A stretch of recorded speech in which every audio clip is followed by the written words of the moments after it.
mərhəmət və qardaşlıq duyğusunu gücləndirmək. Hədisdə var ki, heç biriniz özünüz üçün sevdiyiniz bir şeyi qardaşınız üçün sevməsəniz, imanınız kamil olmaz.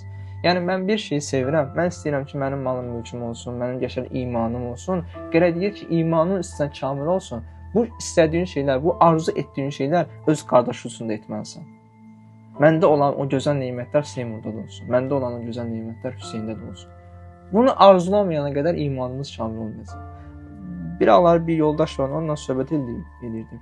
Deyir ki, biz dindən həzz ala bilmirik. Niyə görə dindən həzz ala bilmirik? Ona görə biz dindən həzz ala bilmirik ki, dini dolğun yaşamır.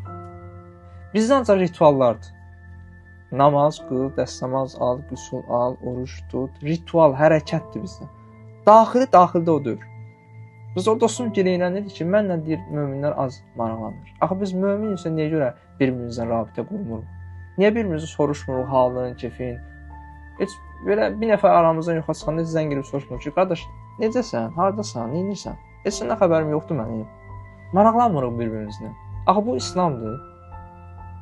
Misal üçün, başqa hədisdə var ki, silə-i rəhim ömrünü uzadır. Təkid olunur silə-i rəhimə. Yəni nə? Qohumları ziyarət eləmək. Siz Allah, axınca qohumlarınızı nə vaxt ziyarət eləmişik?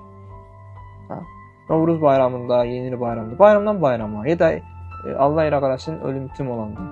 Amma mömin xisləti belə deyil axı. Biz niyə görə insanları dinə gətirə bilmirik?